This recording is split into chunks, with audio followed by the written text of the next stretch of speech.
Look around. You can find cars like these on AutoTrader, like that car riding your tail.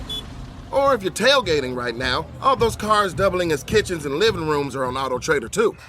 Are you working out and listening to this ad at the same time? Well, multitasking pro, cars like the ones in the gym parking lot are for sale on AutoTrader. New cars, used cars, electric cars, maybe even flying cars. Okay, no flying cars, but as soon as they get invented, they'll be on AutoTrader.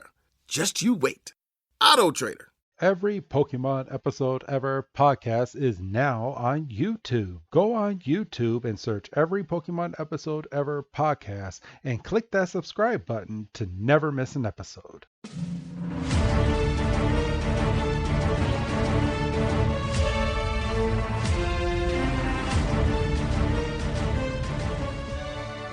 Welcome back, everybody, to another fantastic episode of the Every Pokemon Episode Ever podcast. I am one of your hosts, Wrestling Chris G from Sports Entertainment Breakdown, and joining me here today is my usual co-host. He is the Vine Whip to the Bulbasaur. He is Dougie Fresh. Dougie, man, how you doing? You know, I'm not doing as good as I was about an hour ago when I watch these episodes. I'm not going to lie to you. kind of tear jerkers, right? Yeah, I mean, I'm excited because, this episode we're doing this week is the first of a trilogy. Spoilers.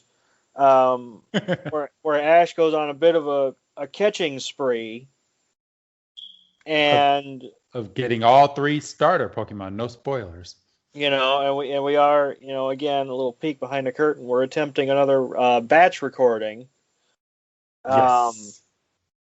Of course, it's not going to matter to you because you're not going to hear next week until next week, which is a very meta sentence. But so we just watched, I just watched. I don't know how far ahead you are. I just watched episodes 10 and 11.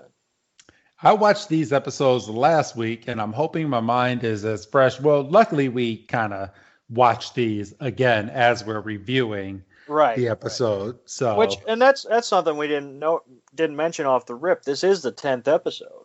It is episode number 10, and that's pretty significant. For a daily show. I mean, it's been 10 weeks for y'all, but Thank you for sticking with us. Yeah. But let's do the fun part of this, and it's all fun.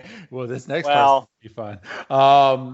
So the episode in English is Bulbasaur and the Hidden Village. Wow. Okay. Bulbasaur and the Hidden Village. Now, if I'm having a problem saying this in English, just watch me try to say this bitch in Japanese. It is translated as Fushigidane of the Hidden Village. Now, a bunch of people are probably yelling into their phones or however you're listening to this podcast, going, "It's pronounced like this." Well, son of a bitch, I'm sorry. That's my best. Better not be yelling into their phone. They're gonna activate fucking Siri or Alexa or something. Oh, for real? I don't know what's on the What's the Samsung voice activated? Oh, the Samsung, it's Hey Google. Oh, okay. They're integrated with Google. Gotcha. Yes. So, and funny story, and this is the podcast, everyone. We have Alexas, Amazon Alexas, all throughout my house, and not Humble only. brag. What's up? Humble brag. Shut up. So we have the Alexas, and not only that, but we have these things called Fire TV Cubes, and those are Alexas as well. So we have there's an Alexa in each room of this house. And the reason we have that is because we have Ring doorbell. You press a doorbell, we can hear it throughout the entire house without having to wire the entire house. Yay for wireless. So me and my wife, Sensational Steph, have a goddaughter whose name is Alexa. So, of course, we talk about her a lot in our house because she's our goddaughter. So every time we talk about her, we have to make sure that all of our Alexas have, like when we're not using the Alexas, we have a red button that is the mute button, because some bitch, if we get into a real conversation and it has to do about our goddaughter, like all the Alexas are going off. And Alexa pissed me off the other day, and this will tell you when we're recording. I guess early last week, it was Beyonce's birthday for some odd reason. Well, what do you mean it was for some reason? She was bored. No. Let me finish my sentence. So for some odd reason, my Alexa thought it was nice to wake up everybody in the house at like 6:30, 7 o'clock in the morning with no alarm set, just to say, hey, today is Beyonce's birthday. Why don't you join me in a nice little sing-along? And then all of a sudden, single ladies play throughout my entire I was house. hoping it was single ladies. I was hoping for single ladies. I had like my fingers were crossed. It has to be single ladies, right? But why? Like, I didn't ask. Like, what if you don't like freaking Beyonce? You're not human. But single ladies played throughout my entire house. So I wake up, me and Sensational Steph are just staring each other down in the bed like, what the fuck is going on? And I literally have to run, unplug the Alexa, because for some odd reason the music was playing over my voice, so Alexa didn't hear me. So I had to run, unplug. I had to run in my daughter's room. My daughter is now crying in her. I'm like, fuck you, Alexa. And I had to go in her room and unplug the Alexa out of her room, plug it out of my son's room. My son was like, is it school time? And I was like, not yet. And then he fell back asleep. Luckily, he has no other words. Oh, get the fuck out of here. I did not. So you said it was Beyonce's birthday the other day. So I was like, all right, it has to be within the last couple of days. I fucking share a birthday with her. Yeah, you do. I had no fucking clue. So I had to run throughout the house. And then not only am I unplugging, so I unplugged it from the kitchen, from my son's room, from our bedroom, from our daughter's bedroom. But then I forgot there was one downstairs underneath our bedroom. So I finally go back into our bedroom. And as I get back into bed, all I'm hearing is, oh, the single ladies. Oh, the single ladies. And I'm like, I was like, I unplugged this thing. I was like, where? And then Steph was like, it's in the basement, isn't it? I was like, you go unplug it. She's like, I ain't going to unplug it. You unplug it. I was like, son, bitch. So I got up, ran downstairs, cold cement floor to come and unplug this thing. By the time I got to it, the song's basically over. But oh my gosh, that was so annoying. Need you a pair of slippers. Oh, I have slippers, but I was just so mad that I ran past my slippers just to go and unplug this thing. I have 2 slippers actually. I got memory. Well, so do I. I got memory foam slippers. I have 2 as well. Otherwise, it wouldn't work. Oh, shut up. So that's the funny story of the day. But so this is the part of the podcast where I say, because we share a birthday, everybody with the September 4th birthday gets an alert and says, if we all get together, we can send Beyonce to everybody. And we do, because, she's Queen Bey, and whatever she wants, she gets. So we all signed a waiver. Yeah, shut up. So we all signed a waiver, and it says everybody with an Alexa gets single ladies on her birthday. And I don't have an Alexa, so I unfortunately missed out on the fun. Yeah, you have Siri or whatever the Apple version is. Well, it's Siri, and then I think it's like Apple Home is the products. Awesome. But I don't go in for all that. So, all right, everybody. But you came to listen to Pokemon. So, what we like to do on a weekly basis is we like to tell events that have happened on the day that the episode aired. So this episode aired in Japan on June 3rd of 1997, and here in the United States on September 21st, 1998. So we're going to go with the U.S. date, and I'm going to graciously go first on this one, Doug. So, because I know yours is better.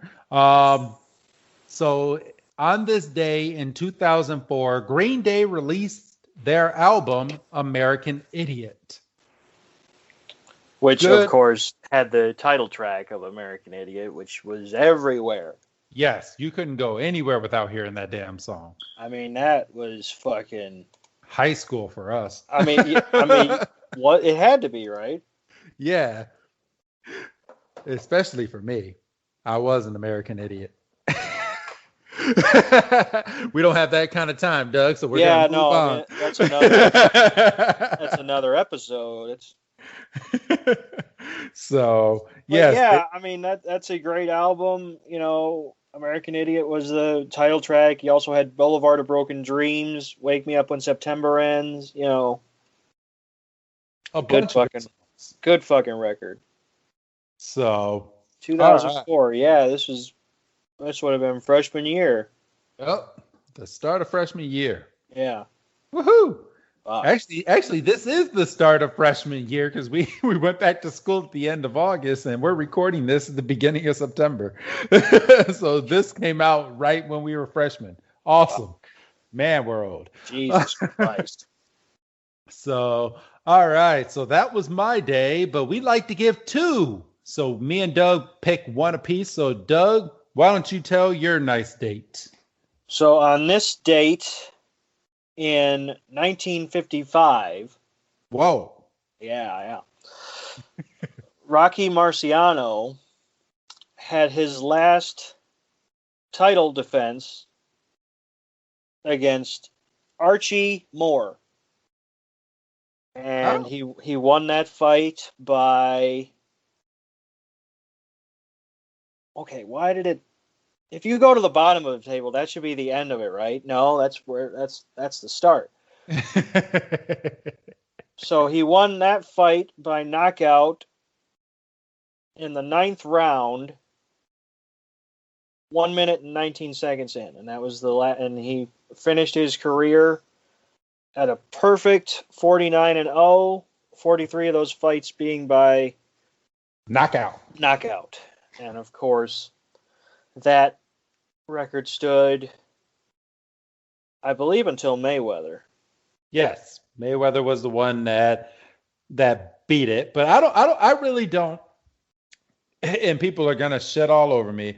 I don't think Mayweather's is as good as his because Mayweather kind of picks and chooses who he's gonna fight, so he knows that he's gonna win that damn fight. And I'm honestly skeptical that some of his fights aren't fixed. Well, especially that last one. Yeah, with McGregor. So. Well, wait, are we counting that? Yeah, you got to count that because that's the one that everyone thinks is fixed, and just it was a good fight. It was entertaining. It was a fight. Yeah, it was a fight because you had McGregor trying to do UFC moves in a boxing match. I'll remember that fight not like it was hella memorable, but I just remember poor McGregor was fucking in the deep end real quick. So, oh yeah, I did have everyone over to watch that fight. That was and you were fucking having a hell of a time managing the Showtime app or whatever the fuck. Yeah, I know. It wasn't just me. So No, it wasn't. It absolutely was not. So, all right, but okay, so good old Dougie Doug. Would you like to take a wild guess as to who that Pokemon is for this good old episode of Bulbasaur and the Hidden Village? Squirtle. Oh, you're close. You want to try it again? Oh shit! If it's not Squirtle, it has to be Charmander. Yes. Ah. No, I'm joking. Wouldn't that be some shit if they just switched up the next three? Yeah, Like that would've- Charmander, and then Squirtle, and then Bulbasaur, just to fuck with people. Yeah, just to mess with us. Like have this episode be Squirtle, to have the next one be Bulbasaur, and then on the last one have it be Charmander. Yeah. There you go. I had to think about it. That's how I would have done it. So, all right, but yes, the Who's That Pokemon of this episode is indeed Bulbasaur. So let's go ahead and start diving into this episode. And it's a tearjerker, everybody. So grab your tissues. It's a tearjerker, but and maybe the next episode had a little bit more of an impact just based on the fact of how closely I watched them together. I mean, there was definitely some moments in this one. Yeah. But this I'm sorry. Well, no, this one was just it was sweet more than anything when you get down to it. Yeah, it was. So we start this episode, as we do every episode, with Ash, Pikachu, Misty, and Brock walking through high grass on their way to the next town so Ash can go and get his third gym badge. Yes, but they've been walking according to context, they've been walking apparently forever. Yes. And but what's funny about this is because it's an ongoing joke. Ash is saying that they're almost there, and Misty was like, "You said that about an hour ago," and they're lost. Right, and I kind of got like typical like male like tendencies, like, oh, don't ask for directions or anything. But then I kind of thought about it. I was like, who would they ask? They're out in this forest by themselves. Well, I blame Ash because at the beginning of this episode, Misty was like, we were on a good road. We were on an actual road, but you wanted to go and take a shortcut, and now we're lost. Right, and Ash doesn't like try to back out of it. So yeah, but see, well, I don't know if they put things to democratic votes, but. Well, Misty's going off because Misty wants to finally sit down. She wants to rest, and Ash is like, "Who the hell said we're lost?" And she said, "Well, we are lost because you don't know where we are." And Brock is right there in the middle to kind of mediate these two. He said, "Kids, you're both awful." So we have the title of the episode at this point. And we go off, and the next scene, we see the three gang sitting on some rocks, trying to map out where they're going to go and find out where the hell they are. Right, and that's when we come across a Pokemon we have yet to see. Oddish. We come across, Oddish, not Bulbasaur right away. You would think if you're watching this for the first time, you would think, oh, we don't, a couple more minutes. So yes, where they sit, there's a little spring of water, and there's a wild Oddish that had walked over and starts licking the water because Oddish doesn't have any hands yet, because Oddish doesn't get hands until it evolves. Right. So, of course, Ash has to poke out his good old Pokédex at this point to find out what kind of Pokemon this is. But you want to know the kicker that I found out in a future episode? What do you got? So, it's funny. So, Gary is out there. Just fucking everybody. Yeah, just getting all these Pokemon. And he strategizes with his Pokemon, but he's very good at catching Pokemon. So Ash, on the other hand, has seen more Pokemon, but Gary has more Pokemon. And Gary said, and it was on one of the episodes over by the Indigo League, he's like, so you basically take out your Pokedex for every single Pokemon that you come across. As for me, I don't do that. I battle and I go and I catch my Pokemon and I learn about them afterwards. Which, fair is the better strategy. Yeah. I mean, you have once you catch them, you have all the time in the world to learn shit about them. Exactly. I mean, yeah, that I had not thought about it like that. But at this point, Misty says that she wants to catch this Pokemon, and her rationale is because... Is the dumbest thing I've ever heard. I paused the episode. I'm in the house. Me and the dog were sitting there watching, and I paused the episode. I'm talking to the dog. This is how you know. I'm like, does this bitch really think just because she's a water Pokemon trainer and because the motherfucker was taking a drink that, like, no, I almost walked away. Yes, everybody. So Misty is a water Pokemon trainer, but thinks that Oddish is cute. So she thinks that she gets the Pokemon because Oddish is next to water. Next to water. Drinking the water. And Ash is like, well, I saw the damn Pokemon first. Again, fair.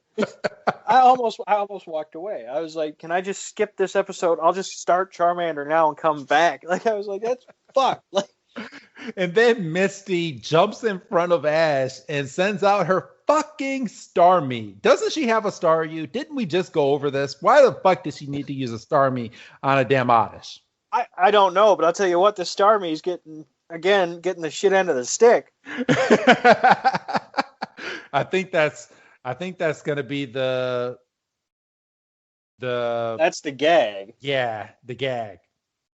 So Starmie does water gun, freaking knocks Oddish the hell out. Yeah, Oddish was done pretty much as soon as she threw Starmie out. And oh, go ahead. I'm sorry. Oh no, I'm sorry. You can go. My bad. No, and then she threw her Pokeball, and all of a sudden it's just whack. Yeah, that's odd.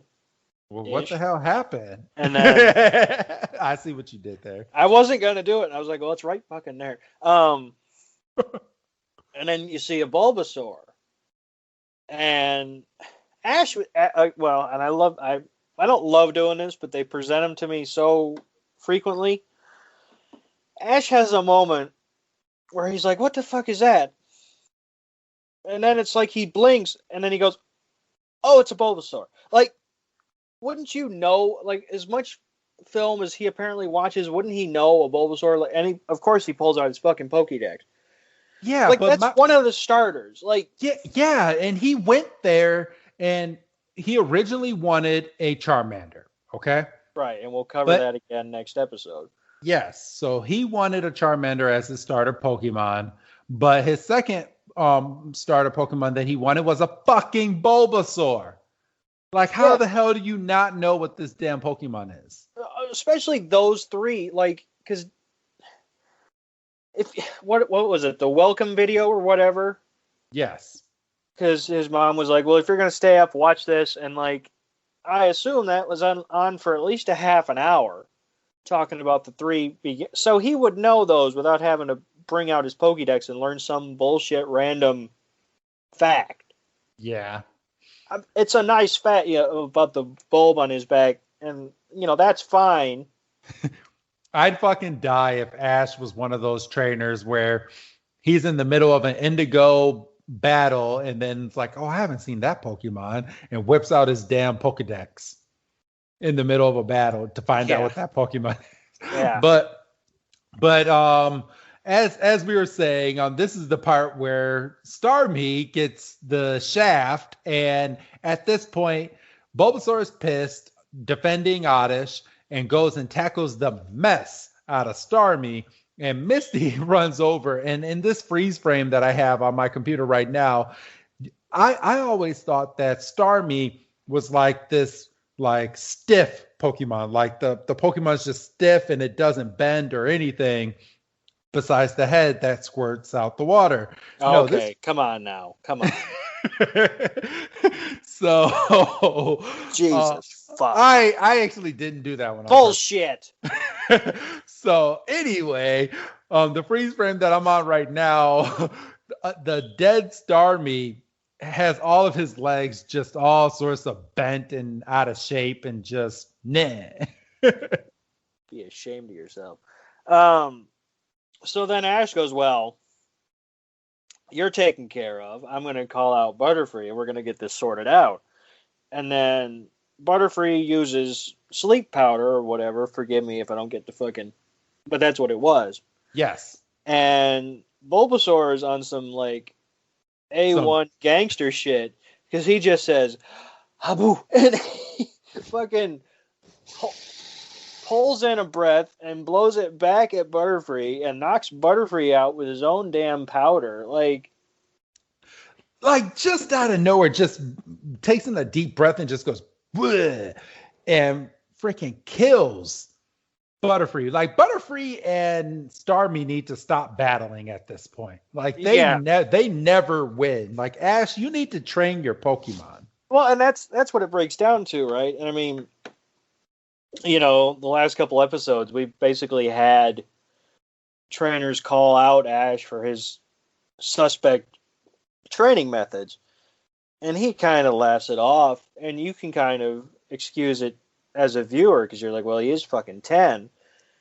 But you're 100% right because, especially as Butterfree is concerned, because Butterfree is the final evolutionary stage. Like, just by virtue of the fact that he had to evolve twice, he should be strong as hell. Like, he had a strong Caterpie. Do we not remember Caterpie being strong as hell when he caught it? Right.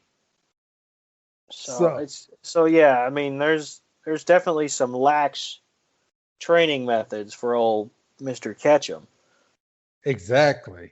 So at this point, Butterfree is going to sleep, and Bulbasaur comes out and just tackles the mess out of Butterfree. Like, why did Bulbasaur have to tackle a sleeping Butterfree? Like, Butterfree is already sleeping, and you're defending a Pokemon that's obviously weak. So I don't know. That part I didn't get Bulbasaur's rationale for that. Yeah, you get DQ'd for that shit in MMA. You can't be. So, but he goes and tackles Butterfree, knocks Butterfree out, giving Oddish the go to run away into the bushes. And Ash goes and runs over to his Butterfree, and Bulbasaur and Oddish are now gone. And then Ash throws a hissy fit, which, you know, I almost had him. You know, it's a hissy fit, but it's warranted because, you know, Ash was going for Oddish, and then he pivoted. So he, in the span of like 5 minutes, he could have had 2 Pokemon. He got nothing, and he's now he's got a sleepy Butterfree. You know, I blame Misty. Well, yes and no, because he had a fair shot once Bulbasaur dealt with Starmie. No, he could. I think it should have been a coin flip. I think they both should have thrown Pokeballs at Oddish, and I'm sure one of them would have gotten it. Well, I don't know about all that. But we now continue after Ash's hissy fit. They go and start walking across a bridge. Now, I don't know if I'm you, but Ash and the gang have really bad luck when it comes to bridges in Pokemon. Yeah, I mean, judging by the 9+ episodes we've watched up to this point. So they're walking across the bridge and continuing their journey, and the bridge breaks on one side. So Ash is now holding on to one side of the rope as the bridge is over some water. Misty is right next to him. And where's Brock? Brock fell, right? Brock's on the other end, but he falls pretty quickly once the bridge comes loose. Yeah. So at that particular moment, Brock falls into the water. We don't know what the hell happens to Brock. Yeah, Brock's gone. Like, the fucking current takes him real quick. And so we have this moment where Misty's like, Ash, you have to hold on. And it's not looking good. And then all of a sudden we cut and they're on the other side. Yes. So it's like, obviously we weren't supposed to be too concerned. And they're on the other side. So this whole time that they were getting to this other side, were they not really concerned about Brock anymore? Because once they got to the other side, they're like, oh, Brock. And then they go out and start looking for him. Well, I think at that point it's like, all right, let's us get on some dry land here, and then we can start. Because if they all fell in, it wouldn't have mattered where Brock was. Well, they all would have been at the same place. Well, yes, so you don't know. So, spoiler alert, but that woman that came by was probably just strong enough to get Brock. I don't think she could have gotten the other two. I know. So they start going on their adventure again to go and find Brock because Brock's dumb butt fell into some water. I'm joking, everybody. So as they're walking, Misty falls into a hole that just happened to be there. And then they get trapped in a net. Like and at this point, in my head, I would think, okay, this is a doing of Team Rocket. Right, and I think you'd be fair with that assumption. But for once, it's not. For once. So at this point, they're in the net, and here comes Bulbasaur. Bulbasaur just walks over, sees them in the net, and then just starts backing away and walking away. And he's like, yeah, that's right, motherfucker, you're in a net. And then Ash just throws a fit. He's like, I want to battle. Not help me out, not call somebody for help. I want to battle. It's like, okay, you're going to battle a Pokemon in a net. Grow exactly. up. So not only is your friend still missing, but you want to go and catch a Pokemon while your friend's still missing. Well, priorities. Yeah, I know. 10-year-old priorities. Well, right. I want those Pokemon. So, and now at this point, we have good old Jesse and James. Yeah, and they are basically they're scheming on a way. They're scheming on a way to get into that village.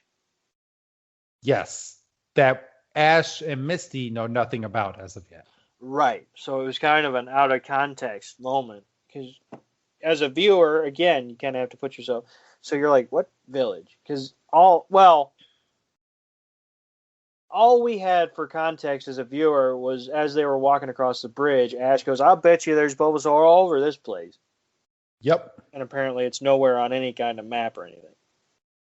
Because so apparently Ash knows something that we or maps don't, which is weird, but again, can't spend too much time on this shit. Yeah, you can't think too much. It's a kid show. Right.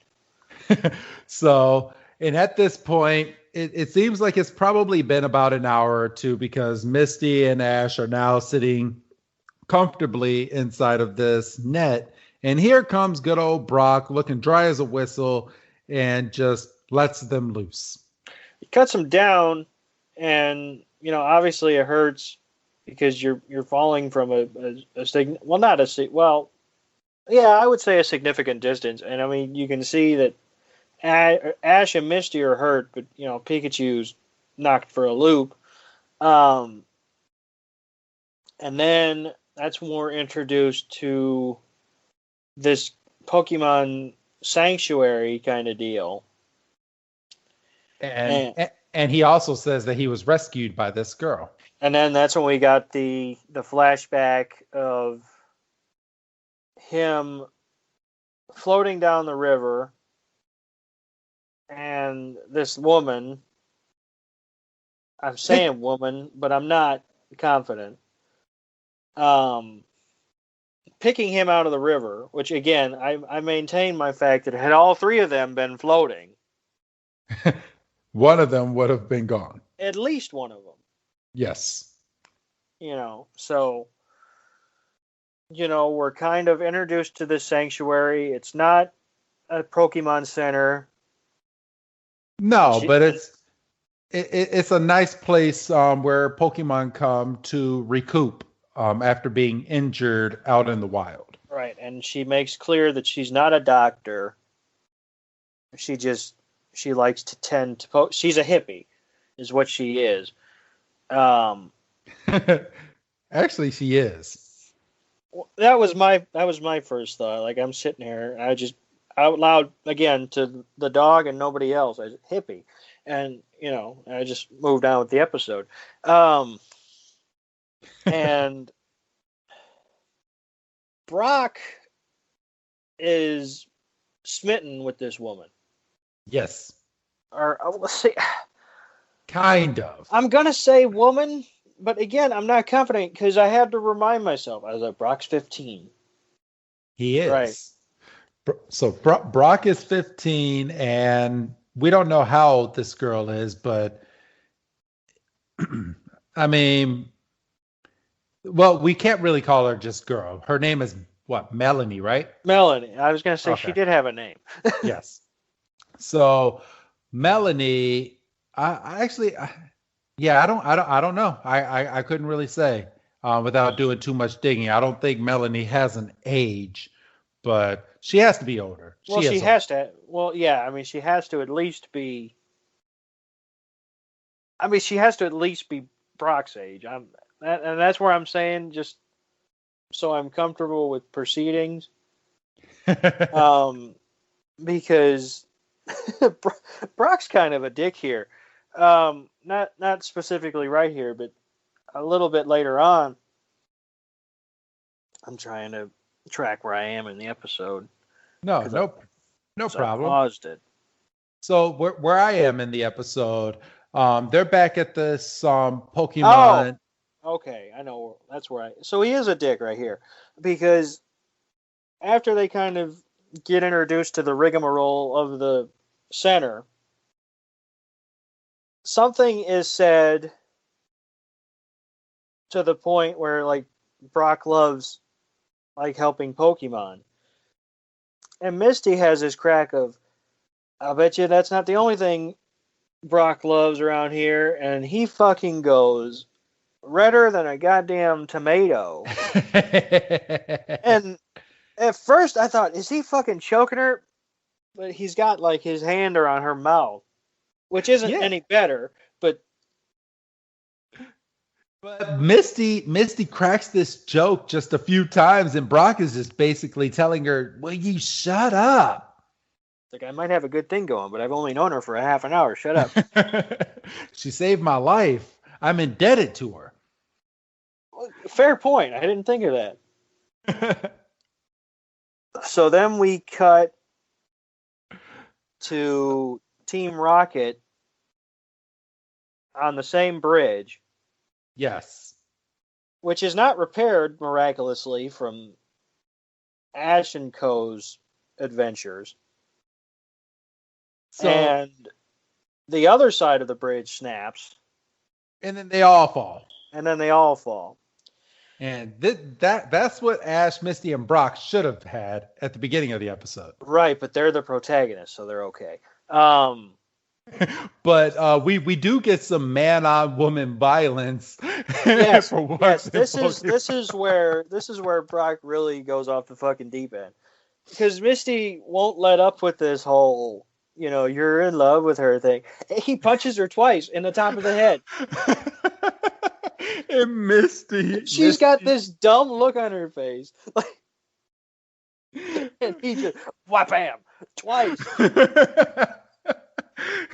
just this big old, I don't give a fuck, you're gonna shut up, and just whacks her. I mean, at least he's not like punching her like square in the face, but that's a pretty hard fist. Like, what do you want?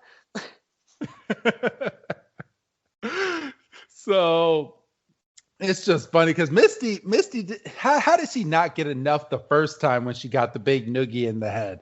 Yeah, you popped me once.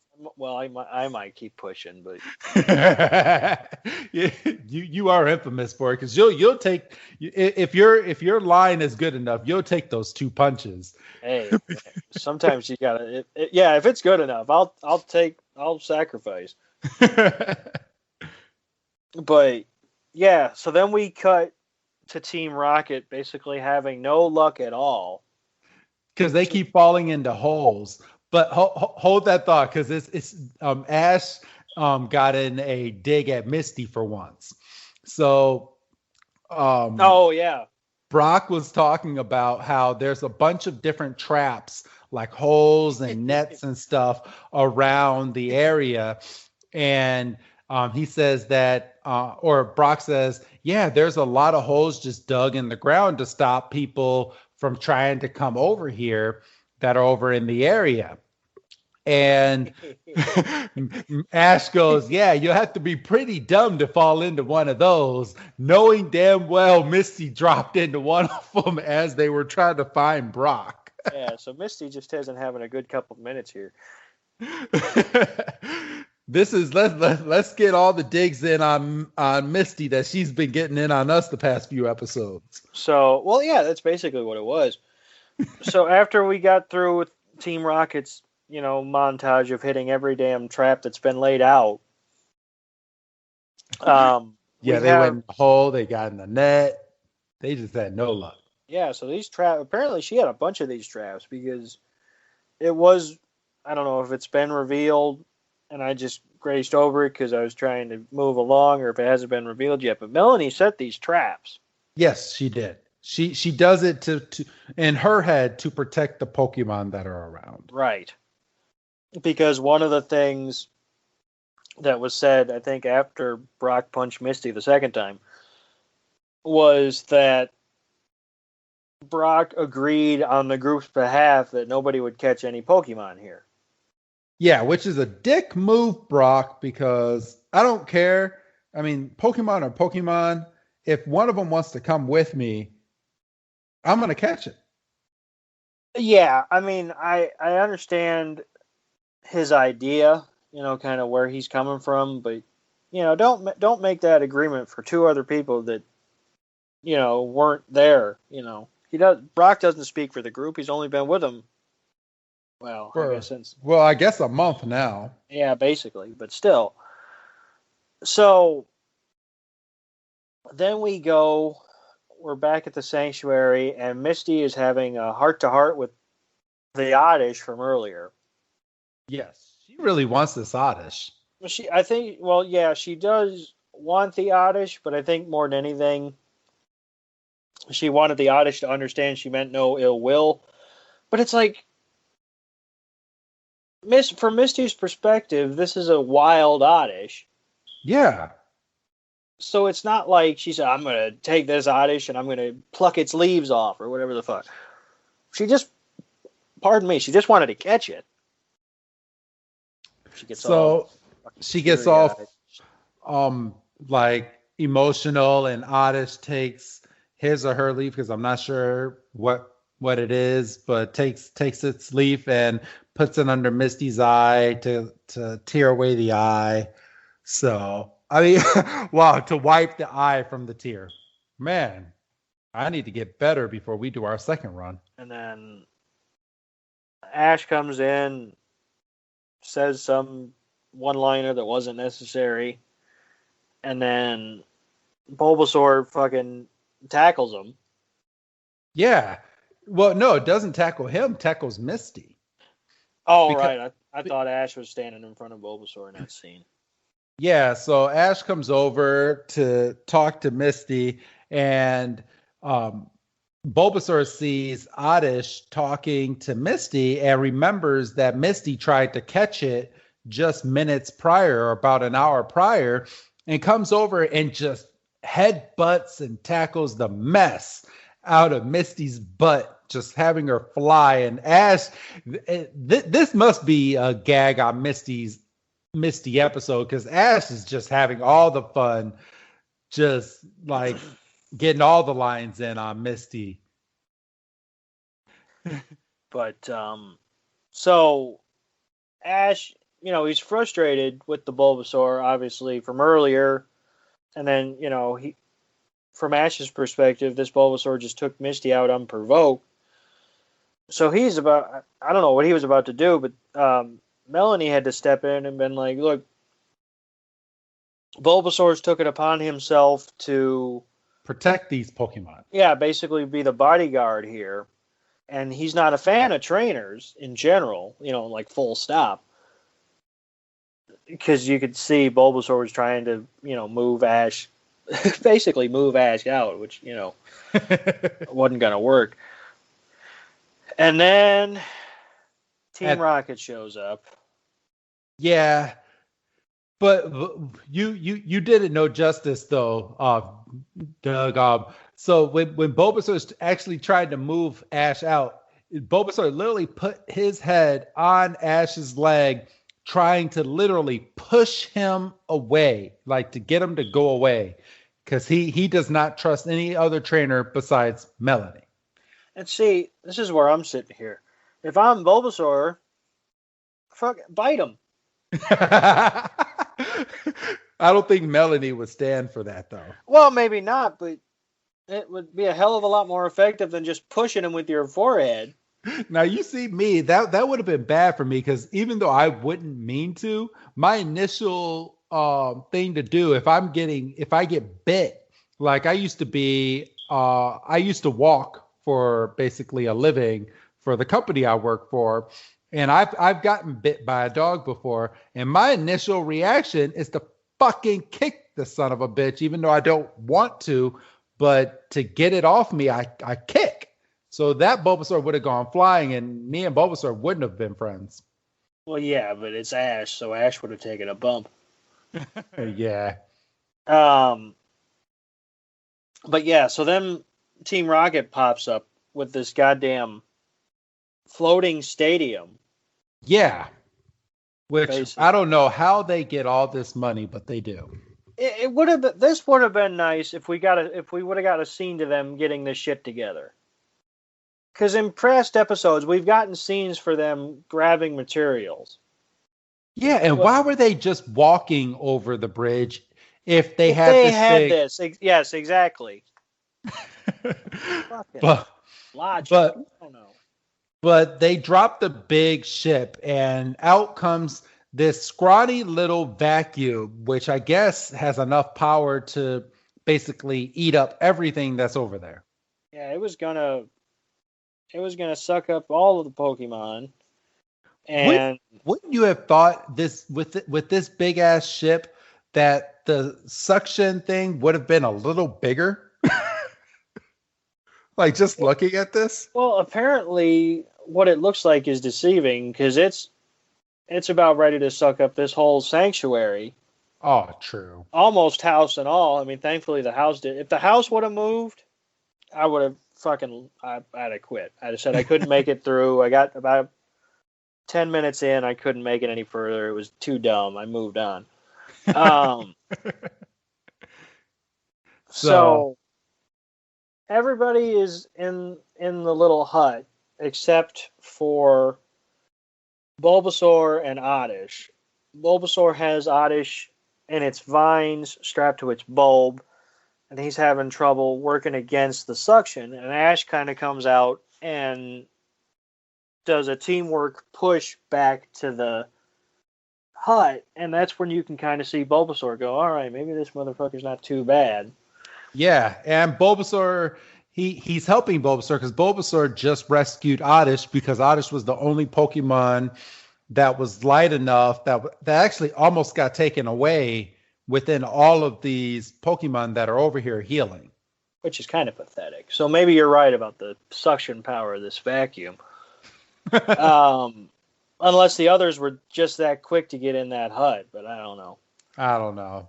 Kid show. So once they're back in, Bulbasaur gets on the roof, and you're right. This is weak sauce, because he vine whips the hose twice, and the hose goes fucking akimbo. Yeah, he vine whips it, and then Ash runs outside going, "You're not going to have all the fun, because I like battling Team Rocket," and sends out Pidgeotto or Pidgeot. Yeah, Pidgeotto. Yeah. And kicks up Whirlwind, and with the force of the suction, causes a tornado. Logic in this episode is ridiculous. Right. You just had this big suction thing, basically almost tearing down the damn house. And Pidgeotto comes in with a freaking gust attack, whirlwind attack, creates a tornado and sends Team Rocket just flying out. Right. And Wow. and that's them dealt with. Yes. You So know, they're goddamn 6.5 minutes left in the episode. They're gone. They're done. Although the last two minutes is pokey rap, so really, 4.5 or whatever. So at this point, Melanie is thanking everyone for coming and for thanking everyone for saving the Pokemon.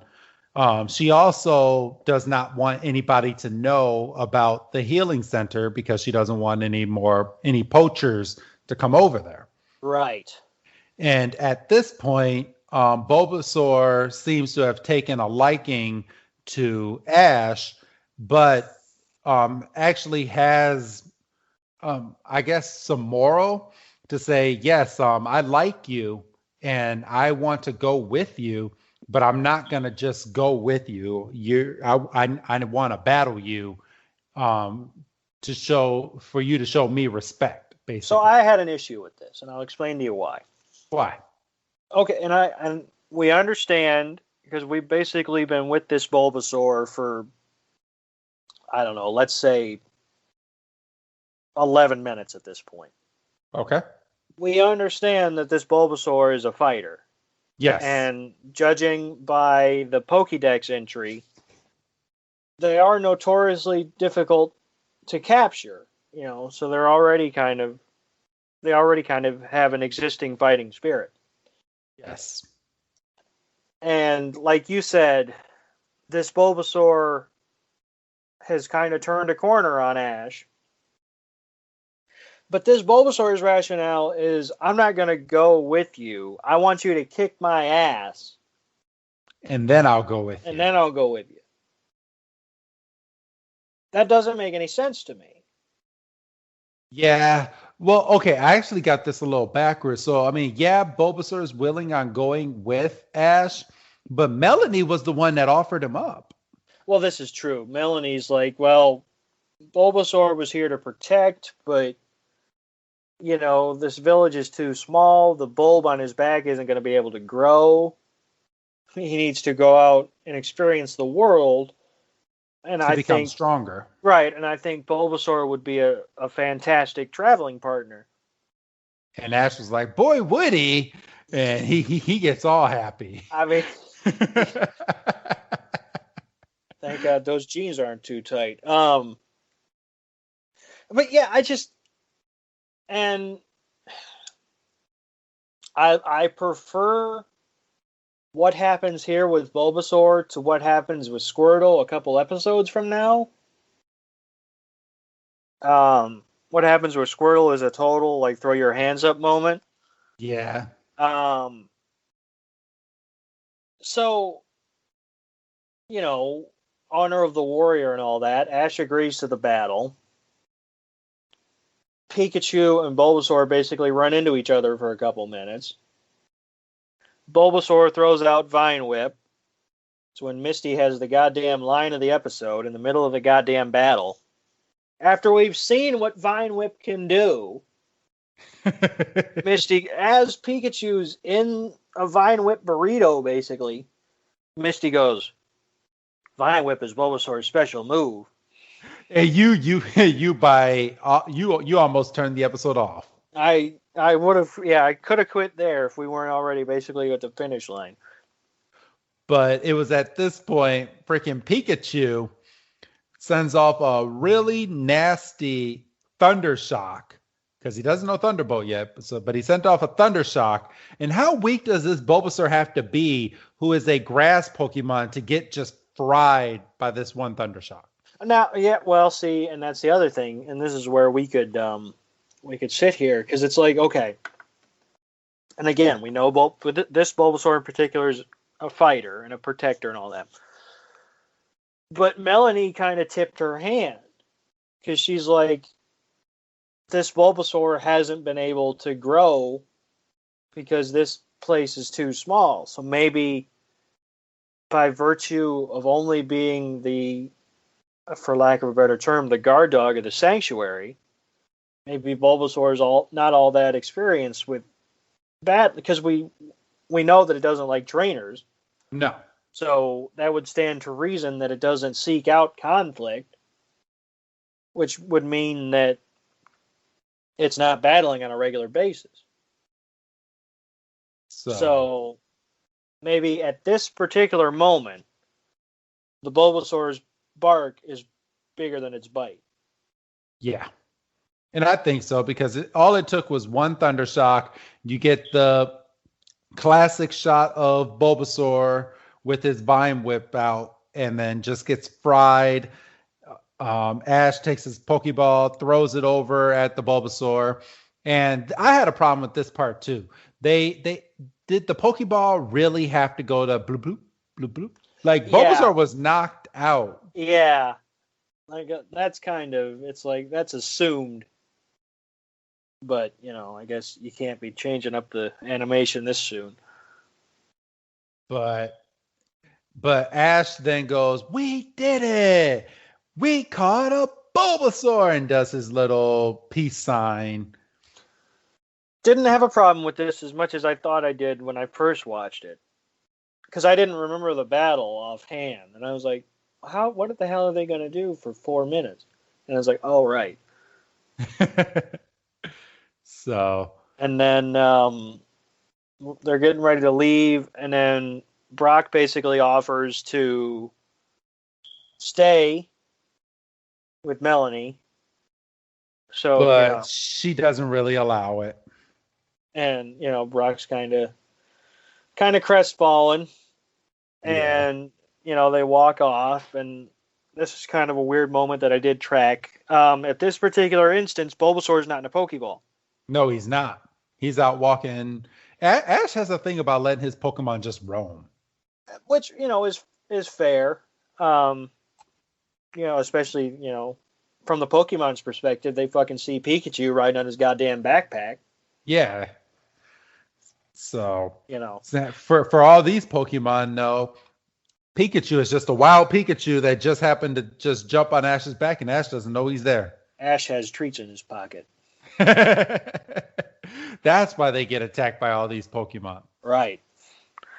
But that brings us to the end of the episode. Well, Misty got one more dig in. Talking about what did Melanie say when you told her you loved her? And he does the thing again where I swear to God he was choking her. And then it was the end of the episode. Yeah. So, yeah, good episode, Doug. Good, better than I remembered. Not that I thought it was bad. I didn't remember how much they packed into that 20 minutes. So, all right. Well, this was the end of the trilogy that we have going on for these next couple weeks, everybody. Well, no, it was the beginning of the trilogy. The end would be the Squirtle. Oh, but you know what I mean. No. This is the end of the first episode of the trilogy, everybody. I literally thought you were going to say this is the end of the beginning, and I was going to say. Yeah, this is the end of the beginning of the trilogy, everybody. Jesus Christ. So, all right. So I don't really have much else to go when it comes to this episode. Do you have any other last minute ties before we head off into the sunset for this week? No, this one was really good. A lot of character development. Ash wasn't an asshole. So that's always a plus. Yep. Yeah, I mean, like you said, this is the beginning of a really important 3-episode You're about to stretch. say it too. Shut up. You're about to say it. You don't know nothing about nothing. This was the beginning of a very important 3-episode stretch. That's really gonna flesh out Ash's team. You want to know a fun fact right before we end this episode? I would love nothing more. Bulbasaur and Squirtle, still to where I'm at in the episodes right now, have yet to evolve. Just so you know. Yeah. I was thinking about that when they were talking about Bulbasaur's bulb on his back growing. I was like, okay, so that's how he evolves. Yep. But yeah. I know. Food for thought. Well, and I don't want to get too far into, not only the next episode, but a good far bit down the line. But there's some circumstances why a certain Pokemon evolves, which I would imagine wouldn't be normal. Yeah. But again, that's not only spoilers for the next episode, but that's a good chunk down. Yeah, it is. So I think that's as good as place as any to end it. All right. Well, say goodbye, Doug. Goodbye, Doug. And everybody, this is Wrestling Chris G, thanking all of you for listening to this episode. And make sure to tune in next week for part 2 of the trilogy, Charmander, the Stray Pokemon. Or, as it's translated in Japanese, the Stray Pokemon Hitokage. I think that's how you say it. But other than that, have a good night, everybody. See you next week.